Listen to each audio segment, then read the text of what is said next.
professionals. Their website claims a corporate vision guided by integrity, innovation, and a desire for a safer world. They sponsor NASCAR events and have performed dramatic parachute landings at college football games. Blackwater, as Eric Prince puts it, is going to be more of a full spectrum operation. Wonder what full spectrum means. One arm of Blackwater is called Total Intelligence Solutions, run by Jay Cofer Black, who used to head up the CIA's counterterrorism branch. The company has bid for a $15 billion Pentagon contract to, quote, fight terrorists with drug trade ties. They've got an offshore affiliate, Greystone Limited, in Barbados. And while Iraqi civilians are suing Blackwater for murders and other war crimes, the Obama administration has replaced them with a new outfit called Triple Canopy, giving the company a $1 billion contract to provide private security services in Iraq. Not only did they hire some of Blackwater's finest, but some company employees have claimed Triple Canopy has used stolen cars and weapons taken from Iraqis to lift their profits on certain contracts to more than 40%. Meantime, Blackwater also remains on our government payroll to arm drone aircraft in Afghanistan, among other lucrative missions. After Katrina devastated New Orleans in 2005, Blackwater got itself a mission there too. About 150 of its mercenaries fanned out about the city in full battle gear, carrying automatic assault weapons and with guns strapped to their legs. When Jeremy Scahill talked to 4 of the men, they described their work as, quote, securing neighborhoods and, quote, confronting criminals on behalf of Homeland Security. I find it so disturbing that our country is allowing professional mercenaries to take over protection of our nation. If that's the case, what do we need the military for at all? In Iraq, Ambassador Bremer went over and absolved them of anything they did. They could literally commit murder and just walk away. If, because of terrorism, laws don't matter anymore, then we're no better than the terrorists. We can't just have the law when it's convenient. But this is only one of a host of assaults on our Constitution and the Bill of Rights since the events of 9/11. We would do well to review elements of the USA Patriot Act, passed by Congress a month after the attacks. Among other things, the new law made it a crime for anybody to contribute money or material support for a group that appeared on the terror watch list. It allowed the FBI to monitor and tape record conversations between attorneys and clients, once considered privileged. It let the FBI order librarians to turn over information about people's reading habits. And it opened the door for government surveillance on our emails and snail mails. So it's no surprise that the Bush administration soon embarked on an illegal wiretapping program, a story that the New York Times sat on for a year before finally publishing it. The National Security Agency, or NSA, set up a secret room in downtown San Francisco under the auspices of AT&T, where the NSA could tap into the telecom's giant fiber optic cables. These weren't just part of AT&T, but connected their network to Sprint, Global Crossing, and other companies, including Qwest, which had refused to play ball. According to former AT&T technician Mark Klein, the result was a, quote, complete copy of the data stream. But then this leads to what our episode is about, is worldview warfare. How to essentially change general public's overall consciousness and shift it towards what you want them to believe, usually through covert means. And you saw this in, I think, 2016 with Cambridge Analytica, them scraping all these people's Facebook profiles and then putting out targeted ads to specifically target these specific people on a personal level and trigger emotions through specific posts and wording.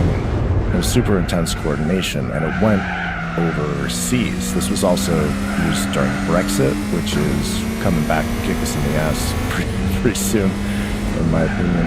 But this is an international network of people in the UK, Russia, and America, and likely other places that are coordinating. Like, there were Palantir and Facebook employees embedded in Cambridge Analytica. They didn't want anyone to know that their workers were working with Cambridge Analytica to scrape Facebook data to target Americans at a very emotional, personal level. So it's that kind of thing that is worldview warfare. It's covert means to influence overall public sentiment without them knowing. that's what we're going to talk about today, because this idea originally came from the Nazis and how they were able to get public to at least be indifferent about their awful ideology. And we see some parallels of that today, and it's quite concerning. And I think the most recent iteration of that is through things like podcasts and alternative media like X. So what it seems like is, when Cambridge Analytica got called out, it became obvious to people after the fact. So that method of influence was kind of burned. Now it's more buying these large social media companies, and through these sort of podcasts that go under the radar, and they book credible people from all sides of the aisle, but they also mix in extremists on both sides, and it brings legitimacy to them. For example, interviewing Eric Prince on the same show you interview Gary Nolan. It's kind of meant to desensitize people, I think, to extremist views, and this ties into what the Nazis tried to do back. It's all about desensitization and normalization, and making people accept things sort of subconsciously, which is concerning. But this idea of worldview warfare, I think it was described by Levenda in Sinister Forces. I think you got that if you want to read it. I'm sorry, I'm reading this part where he mentions it, and I'm thinking of because he talks about this author who coined the term named Christopher Simpson. And, all right, I'm just going to start reading it here. So this is from Peter Levorsen. Peter Levorsen. This is from Peter Levenda's Sinister Forces, Book 1, The Nine. Psychological warfare is an intelligence function. It involves gathering of intelligence on target, or generally civilian, populations, as well as disseminating propaganda in various forms, but it also has a more lethal function.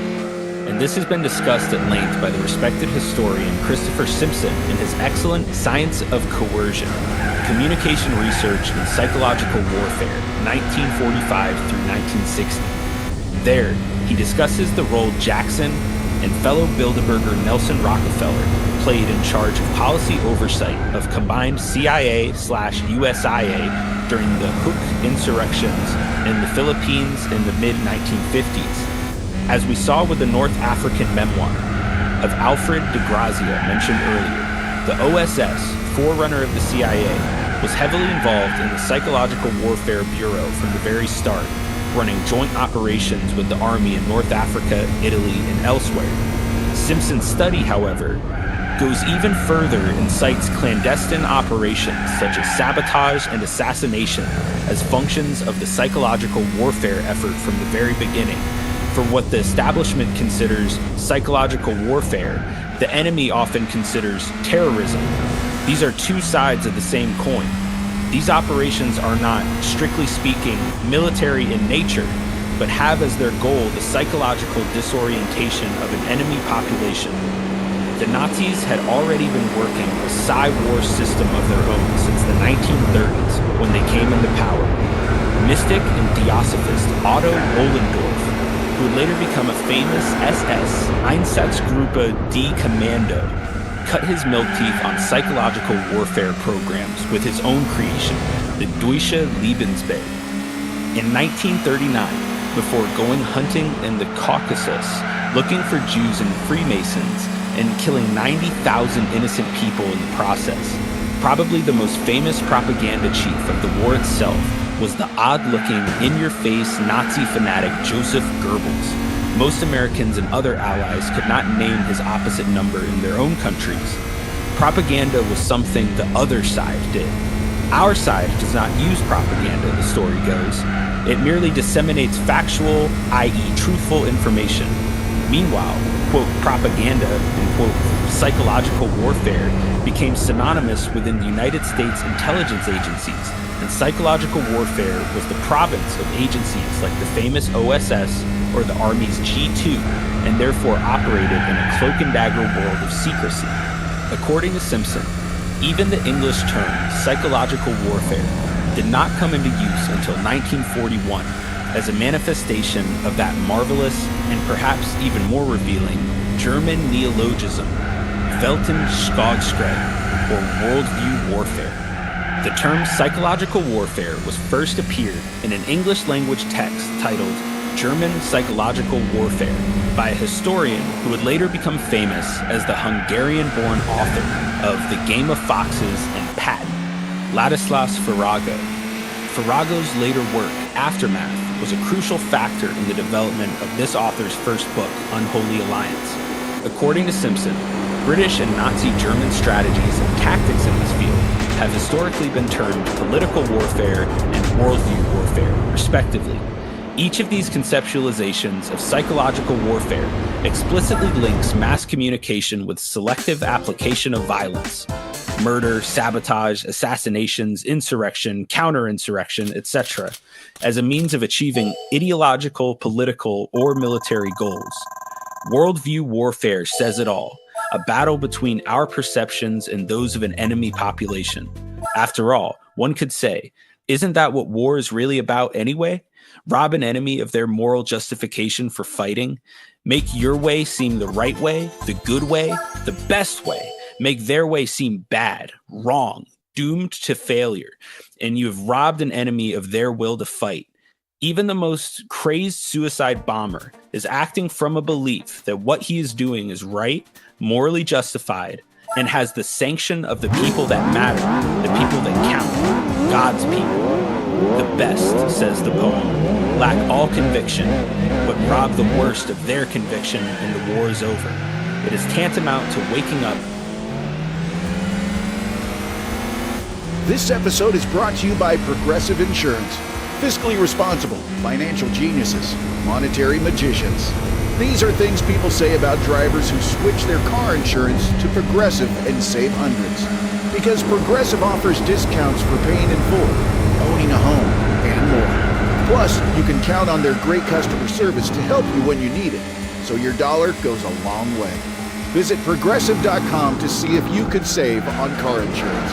Progressive Casualty Insurance Company and Affiliates. Potential savings will vary. Not available in all states or situations. There's one thing that will forever change the way you sleep, and it's the softest 100% organic cotton bedding from Boll & Branch. You'll fall asleep faster, wrapped in the most luxurious comfort. You'll never sleep hot again with airy blankets, cloud-like duvets, and breathable sheets. You'll experience pure comfort on night one and feel your bedding get softer with every wash. Discover the difference with 15% off your first order at bollandbranch.com with code CUMULUS. Exclusions apply. See site for details. High Five Casino lets you play your favorite slot and live table games like blackjack with the chance to redeem for real cash prizes. High Five Casino has a giant selection of over 1,200 games, including hundreds of exclusive games only found on High Five Casino.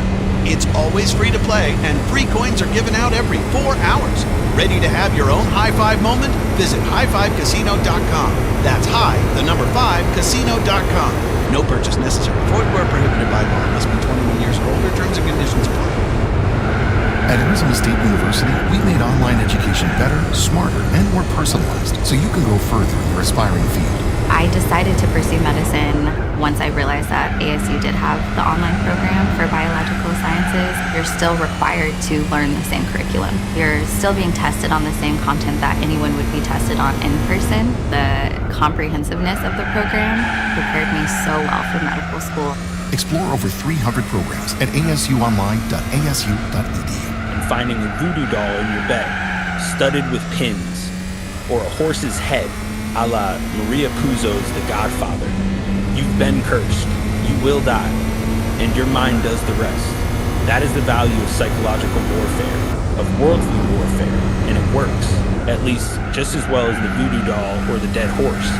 In the right hands, one can kill or influence without firing a shot. Psy-war was never perceived as a substitute for the real thing, but only as a complement to an existing arsenal of weapons. The basic Psy-war techniques are only useful insofar as they make the enemy soldiers lose faith in the ability of their army and their country to win. One can shake that faith in many ways, by ridicule, by fake prophecies of doom, by appeals to reason or emotion. Another way is through fear. When we speak of psychological warfare, we are often speaking of ways to make the enemy afraid. And in order to do this, we must understand an enemy's psyche. What makes him love, hate, fight, run? We must understand how an enemy will react under stress. Will he fight harder or simply surrender? Or will he start making errors in judgment, winning the war for us, in a manner of speaking? The costliest mistakes of psychological warfare operations are always those made in ignorance of an enemy's mindset. The psychological warfare officer must be able to play an enemy's mind like a violin. This implies a deep knowledge of human psychology, which is itself a kind of black art. And since this is a war of perceptions, of worldviews, it is important that the psychological warfare officer understand the impact of art, music, literature, theater, and other cultural modes of expression, and how worldviews are represented by them, even changed or modified by them. After all, with whose mindset are we the most familiar but our own? What better place to test new theories of psychological warfare than among our native populace? And how better to control our population politically than through the judicious use of propaganda, using the robust media of the most turned on, tuned in, mentally massaged nation on earth, the United States of America? I don't know, it ends with a question. It ends with, it's a long question. It says, and how better to control this country, the United States of America? But then I end up saying, I'm like, and I'm Ron Burgundy. Who put a damn question mark in the teleprompter? What are you doing, Lavenda? Come on. I'm going to keep that in because that was funny.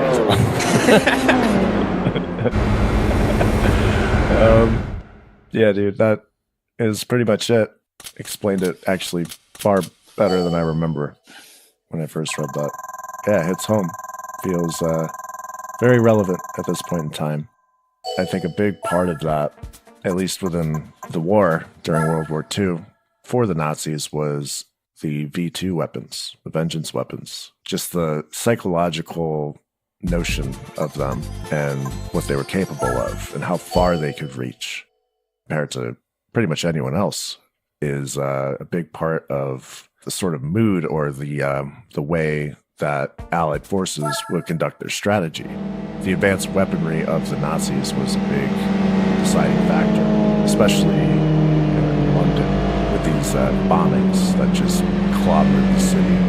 I do want to read this one part from The Hidden Nazi that details that in a pretty comprehensive way. That's cool.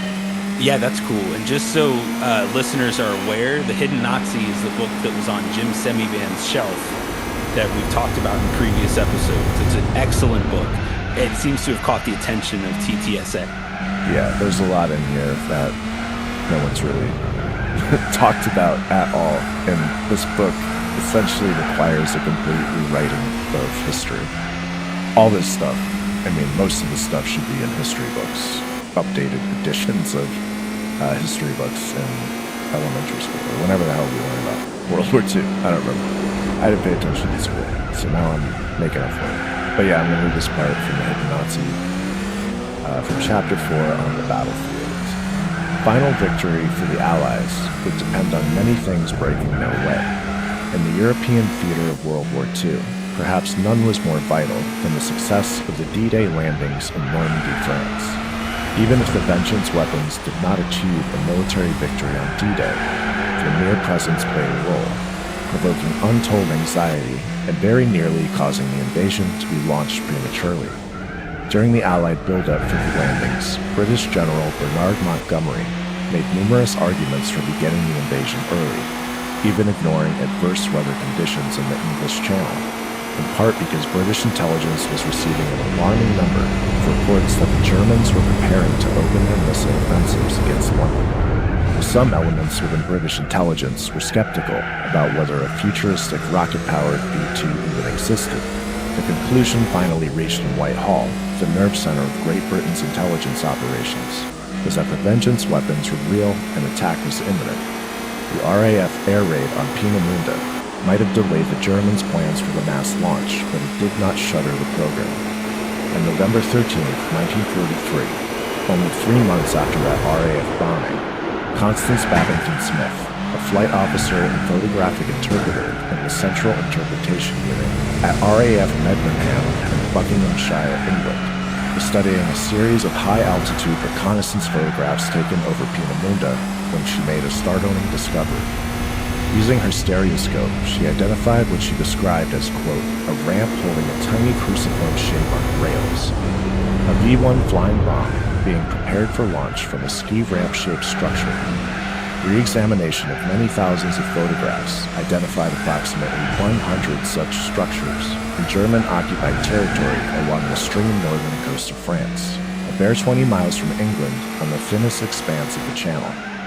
Allied intelligence estimated each of these, quote, ski ramps was capable of launching 20 missiles over a 24-hour period, meaning an overwhelming 2,000 V-1 missiles each day. The damage and loss of life could be catastrophic, and the Brits were convinced that they were facing a game of Russian roulette with a bullet in every chamber.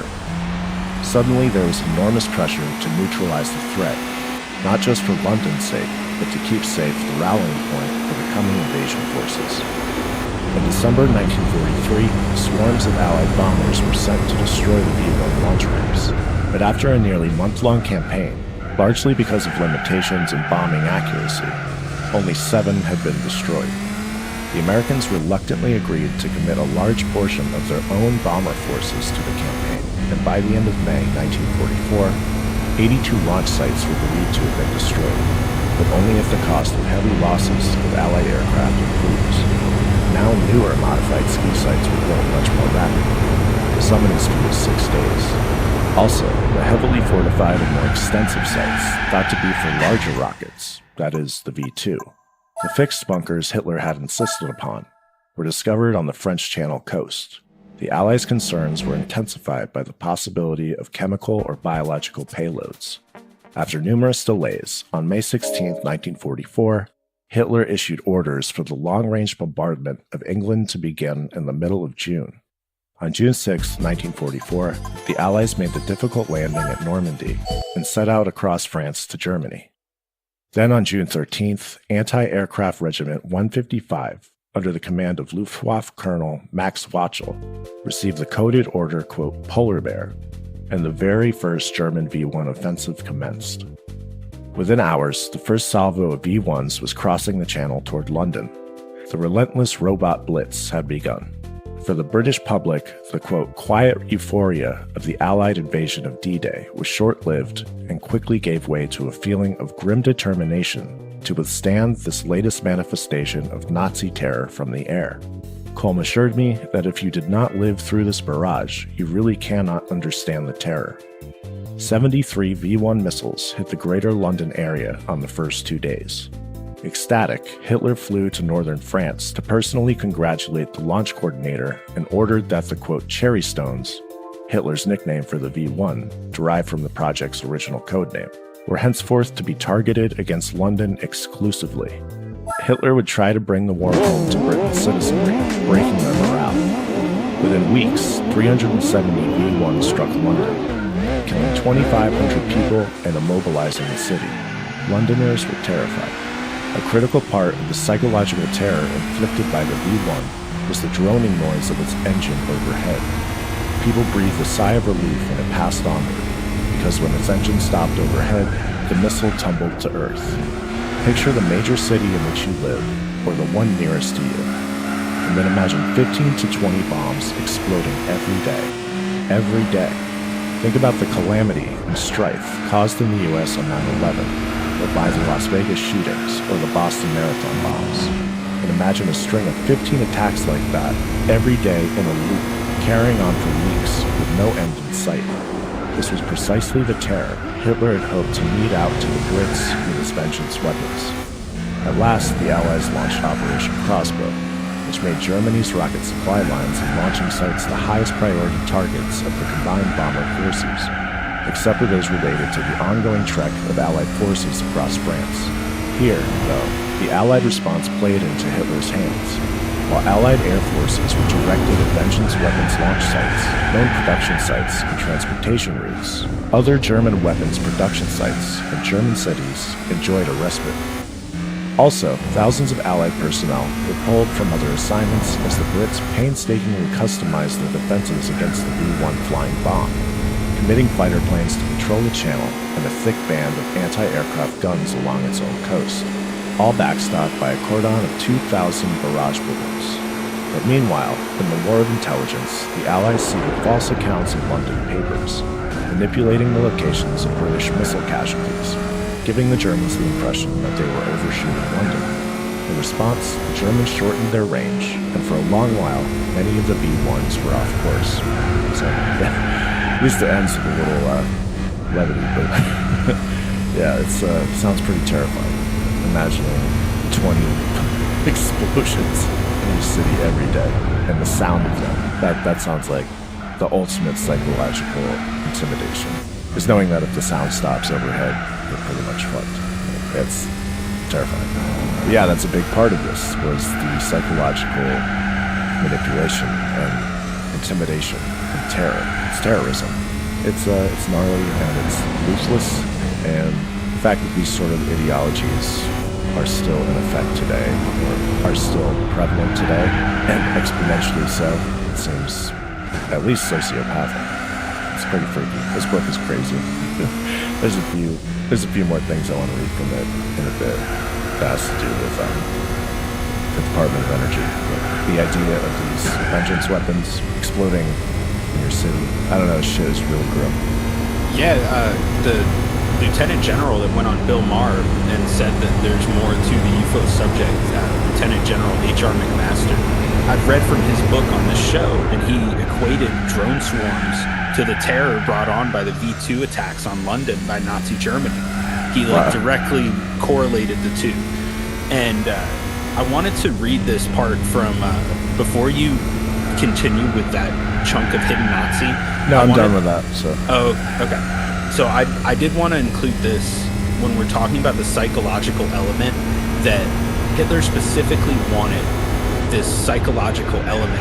He wanted what he called an all-annihilating effect from this vengeance weapon.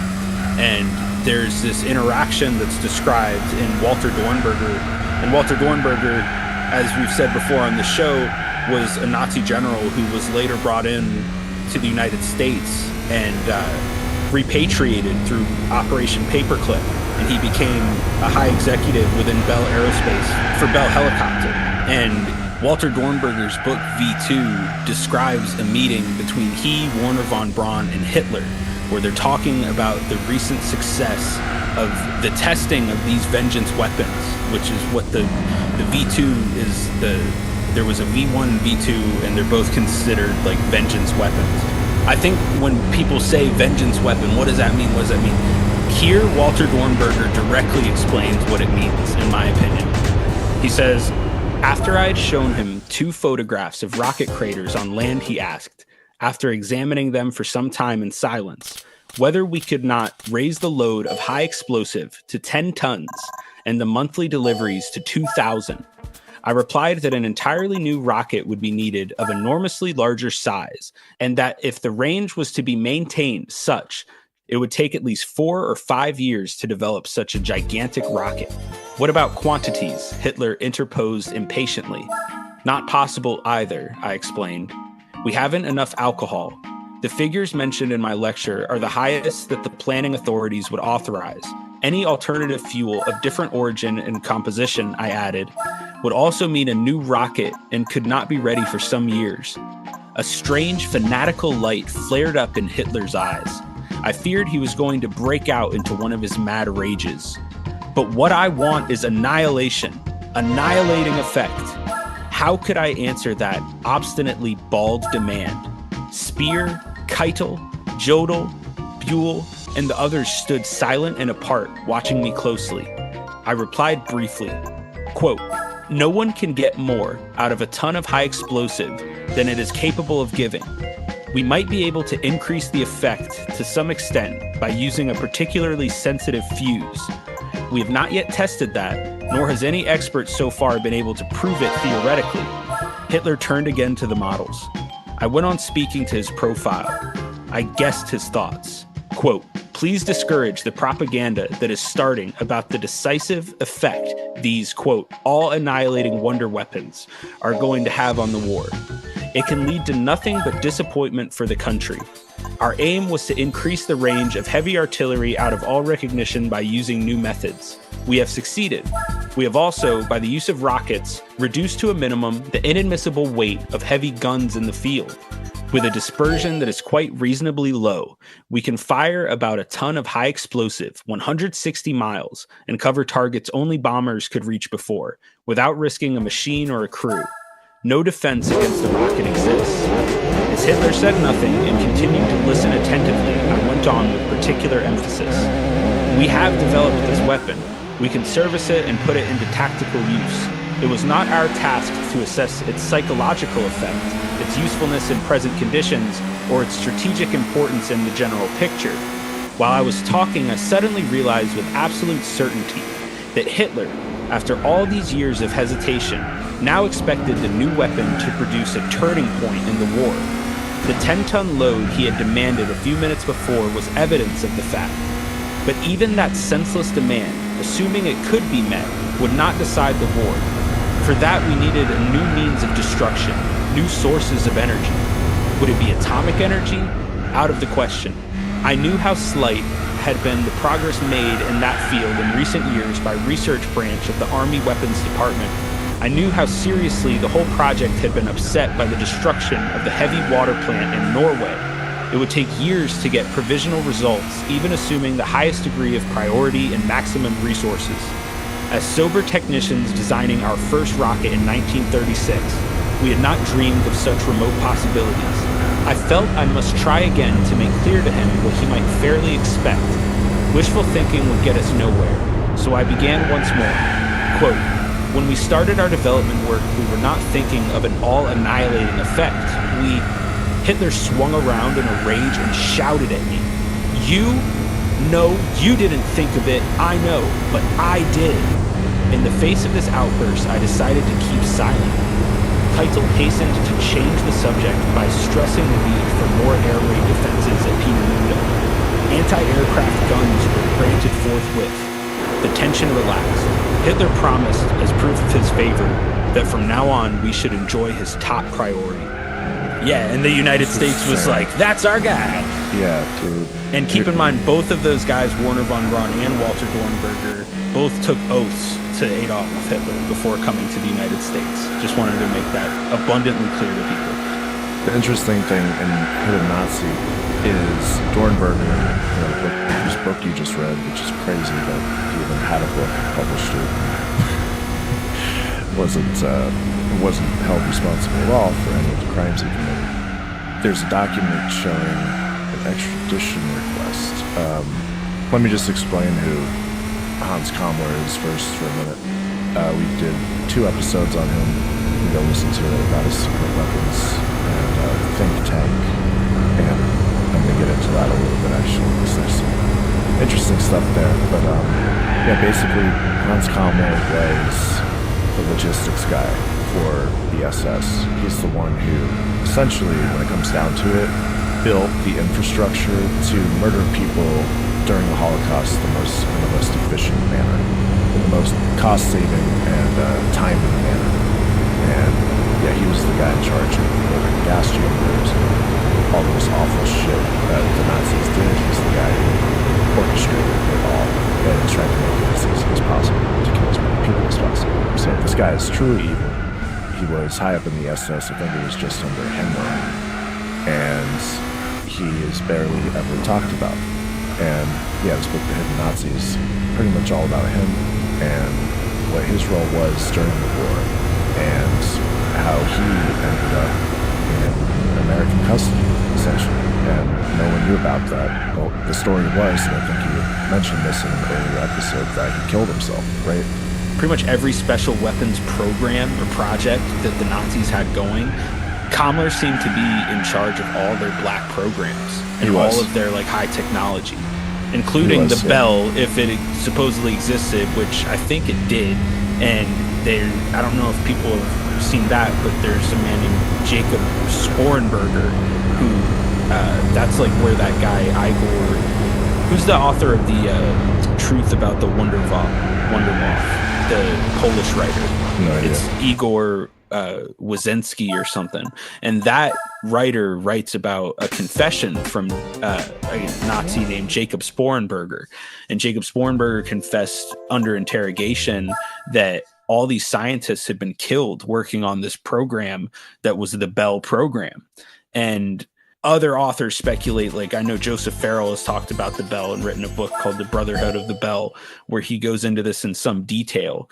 Farrell connects Kammler to these secret programs and projects. Yeah, and the hidden Nazi basically proves it.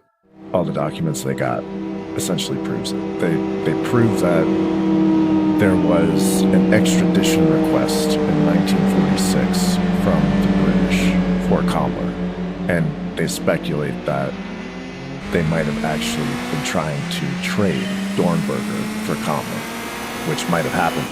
But yeah, there's this wild part in here, and we've talked about it previously about Kammler's think tank, where I think it was in Czechoslovakia, and it was basically like the blackest of black programs. The authors of this book find some fascinating stuff about that think tank. And yeah, like you said, Joseph Farrell talked about it, but this is next level evidence and tying together a narrative that actually makes complete sense. They talk about this American operation to find documents that were buried on secret weapons that the Nazis were developing. And the whole point of this book is that Kammler is the one who organized the transfer of weapons to the Americans. He set up a meeting with Dornberger and von Braun, and he's the one who orchestrated this once he saw that the war was not going to work out. When you think about businesses that are selling through the roof, like aloe or skins, sure, you think about a great product, a cool brand, and brilliant marketing. But an often overlooked secret is actually the businesses behind the business, making selling, and for shoppers, buying simple. For millions of businesses, that business is Shopify. Nobody does selling better than Shopify. With Shop Pay, that boosts conversions up to 50%, meaning way less carts are going abandoned and way more sales happening. So if you're into growing your business, your commerce platform better be ready to sell whatever your customers are scrolling or strolling. On the web, in your store, in their feed, and everywhere in between. Businesses that sell more, sell on Shopify. Upgrade your business and get the same checkout Skims uses. Sign up for your $1 per month trial period at shopify.com/Westwood1, all lowercase. Go to shopify.com/Westwood1 to upgrade your selling today. Shopify.com/Westwood1. This episode is brought to you by Progressive Insurance. Do you ever think about switching insurance companies to see if you could save some cash? Progressive makes it easy. Just drop in some details about yourself and see if you're eligible to save money when you bundle your home and auto policies. The process only takes minutes, and it could mean hundreds more in your pocket. Visit Progressive.com after this episode to see if you could save. Progressive Casualty Insurance Company and Affiliates. Potential savings will vary. Not available in all states. It's time to have your high five moment with High Five Casino, the top social casino where the action and real prizes never stop. Fun spins and big wins are right at your fingertips with over 1,000 games, including High Five Casino exclusives. High Five Casino is always free to play with free coins given out every 4 hours. Sign up today and get free welcome coins you can spin for a chance at cash prizes. Visit highfivecasino.com. High Five Casino. No purchase necessary. Void where prohibited by law. Must be 21 years or older. Terms and conditions apply. For the Nazis, he basically reached out, and GE was involved, and that's where the whole story of the Project Hermes missile was generated, and that's how GE got basically involved with the Nazis, is because Kammler set up this meeting, and I believe it was Prague, but they find documents related to the Americans attempting to go look and find all these secret documents that he had buried in these different underground bunkers.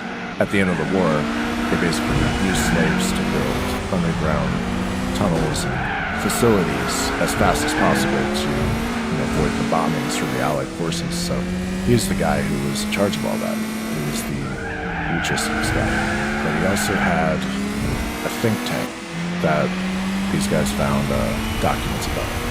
Chapter 5 is called Saving the Technology for the Americans. It was at this point that Keith began to drop hints about a super-secret Kammler-run think tank, something he called the Working Staff Kammler, in Czechoslovakia, even further south and east than Nordhausen. He and Kohm were sure Eisenhower had left Berlin to the Russians not only to get to Nordhausen, but also to claim the Skoda Works armament factory in western Czechoslovakia. Skoda was among the largest munitions factories in the world, and capturing it would be a major prize. Keith could make a convincing argument that Allen Dulles of the OSS, later the CIA, played a role in turning Eisenhower's amassed forces south. Was Dulles pushing Eisenhower toward the V2 scientists? Might Dulles have played a role in the Kammler deal? Was Dulles urging Eisenhower beyond Nordhausen to Prague? And if so, why? Keith argued that weaponry made in Czechoslovakia was the reason. Major Staver fought tooth and nail to bring von Braun, who had surrendered in the south, back to Nordhausen to identify and coax the holdout experts to move west to avoid capture by the Russians. Accompanying von Braun to Nordhausen for this critical task was Dr. Richard Porter of GE, the same Porter who would head GE's Project Hermes, the Americans' effort to reproduce their own V2. While cooperating with U.S. Army officers roving the countryside, von Braun had numerous opportunities to mention and even lead the Americans to the 14-ton cache of rocket documents hidden by Husel, but he chose not to do so. And there were yet other secret buried documents von Braun failed to disclose, even as he was driven past them by his American chauffeurs. What must he have been thinking?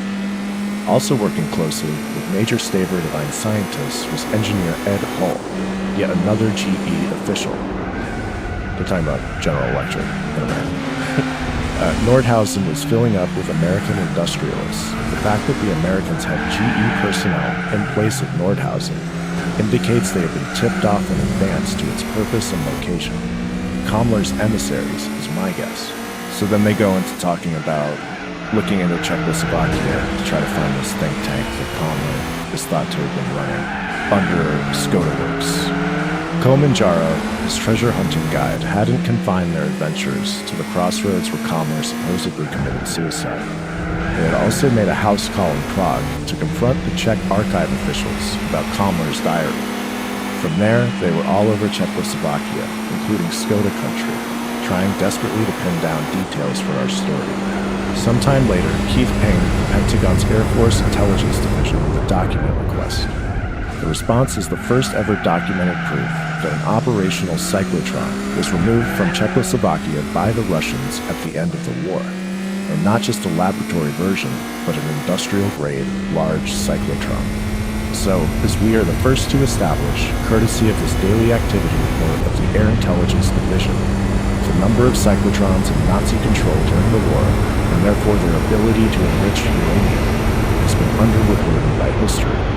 This also fits well with our information from yet another newly discovered document that there was a nuclear research facility operational in Czechoslovakia, the German Uran Motor project to create a uranium-powered engine for propulsion in Czechoslovakia under Professor Hütte. So they just broke the news that in Czechoslovakia, where Kammler had a apparent think tank that had crazy security and was involved in building the most advanced technology the Germans were using during the war, had a project, quote, to create a uranium-powered engine for propulsion. So when you think about UFO history and the Nazi Belt, this is probably the most corroborated evidence of alternative propulsion. I mean, I guess it's nuclear propulsion, but these were the kind of advanced concepts for propulsion that the Germans were studying back in 1944. And this is likely why all those people ended up at different Air Force bases in America when they were brought in. But that's not even the craziest part. They go on to talk about how the documents, they kept coming in. They were doing all these FOIA requests. I think you posted a video about this on X at some point, where Dean Reuter was talking about how certain FOIA requests for information about Kammler were not allowed to be released. Not just that, they said that they had them, and then when they circled back and reattempted the FOIA years later, they were like, we don't know what you're talking about. What documents? Yep. And that's even more sketchy. Yep. So here's the crazy part. They nicknamed this whole kind of organization called the Working Staff Commler at Skoda. And they say it was protected by a triple ring of SS counterintelligence specialists to prevent leaks. And this was like the most closely guarded technology development center, and no one knows about it. This is Skoda Works. Clearly, Working Staff Commler was a highly organized, ultra-secret weapons research project, a tightly knit organization that Commler staffed personally to develop off-book weapons projects. Commler recruited engineers and designers freely from across the Reich, including other Skoda plants as well, but more broadly, from, quote, universities and technical schools. Key staff included leaders and team members in physics, ballistics, chemical research, rockets, explosives, magnetics, and more, operating in 6 main buildings, making, quote, prototypes of new projects. That information is in the BIOS final report on the British Armament Design Department's 1945 investigation of Nazi research in Pribram, Czechoslovakia, about which we'll see more below. The complete activities of the Commler think tank have never been established, but clearly it would have been the perfect vehicle for hidden nuclear research, in the perfect location, organized under the perfect man for the job. According to Facility Director Voss, Working Staff Commler at Skoda was protected by a triple ring of SS counterintelligence specialists to prevent leaks or sabotage, and internally it was nicknamed, quote, the Commler Group. Even for Nazis and the SS, the security was heightened, everything redoubled. As at Nordhausen, security passes for personnel allowed entry into the facility and then limited access to specified sectors only. Sounds like how the US started doing their shit after the war. We know that Commler was in Prague at the end of the war, at a point when travel was incredibly risky there. What made the risk worth it? The presence of Commler's think tank, or Working Staff Commler, in Czechoslovakia. I believe Commler's last-minute mission was to hide the most treasured Skoda research and the working staff documents in a bunker built for that purpose. The likelihood that Skoda was the location of a secret nuclear program under Working Staff Commler also helps explain an unthinkable venture taken by U.S. forces into that same area of Czechoslovakia. Here we go. This part of our story takes place near the seemingly obscure town in western Czechoslovakia, Stejkovice, while Pilsen, the home of the Skoda's main facility, is about 45 minutes west of Prague. Stejkovice is some 30 minutes drive south of Prague. So this action takes place in a compact triangular area of western Czechoslovakia. After the war ended, something of a divided government ruled in Czechoslovakia, which was not yet fully behind the Iron Curtain. The U.S. knew Nazi research documents were hidden everywhere and not all had been found. And at that point, as we have established, Hans Commler was still safely in custody with the U.S. Army, still subject to interrogation, still a possible source for information about that research. While records indicate that the Americans found out about the specially excavated cavern at Stejkovice from an informant to the French government, no historian who has examined America's post-war venture there knew that Commler had survived, and might well have directed or at least triggered America's brazen raid. The Americans assembled a unique, if not outright odd, strike force of over a dozen men to go into Stejkovice, led by First Lieutenant William J. Owen and Captain Stephen M. Richards, an explosive expert. Their mission was to penetrate Czechoslovakia and recover documents buried at Stejkovice. We believe those were Commler think tank documents buried on Commler's orders. Adding to the intrigue, the insertion team also included an informant, a former SS colonel who had helped with the original excavation of the site, and a guard for the colonel. They were joined by 2 other explosive experts and several drivers, and a journalist named Lionel Shapiro, who would afterwards write a story of the mission for the New York Times. A final character, Major Charles Katic, was the very OSS asset running intelligence networks in Prague and Pilsen that Keith had identified as a possible facilitator of Commler's surrender into American custody. At the time of this raid, Katic's cover was war crimes investigator. Operation Hidden Documents which took place fully 9 months after the war ended, was an audacious plan, to say the least. In fact, the Americans were risking an international crisis. Despite the respect due to sovereign Czechoslovak territory, the American strike team drove right in, using 5 military vehicles, including 2 2.5-ton cargo trucks, all emblazoned with U.S. military insignia. Their cover story, that they were looking for the grave of an American pilot, was a brazen lie. With the help of the SS colonel, they quickly located the site. After removing the surrounding underbrush and carefully digging through the site's concealed wooden doorway, the demolition experts went to work. They gingerly removed the individual planks of the custom-made door, every one of them wired to an explosive booby trap. In all, the demolitions team removed over a ton of explosives and fuel oil set to kill interlopers and incinerate the contents of the underground site. Then, after loading the cargo, the team split up. After some international turmoil, and the passage of several days' time, during which the Americans surely scoured the contents of every crate, the Americans apologized for the transgression and agreed to return the crates. They claimed the operation was the work of low-level operators not sanctioned by the higher levels of the U.S. government. But at least one U.S. military document we have places blame at U.S. FET headquarters, meaning the operation was sanctioned at the highest levels.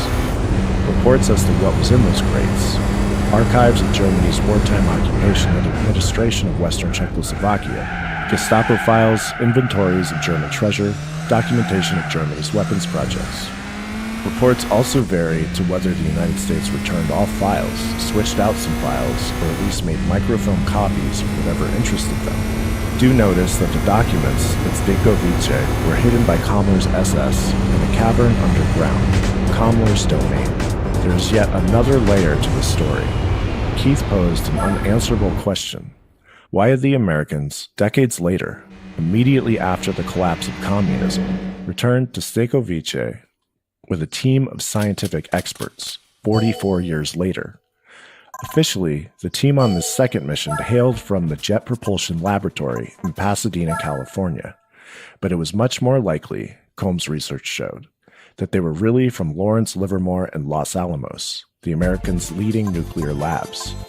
The new American team went back not to the same Stejkovice cavern, which had already been emptied, but to a related location. Acting on the interrogation reports of the SS officer who had overseen construction at Stejkovice under Kammler, the research team identified a location, Mednick Hill, described as being, quote, the key to what had been hidden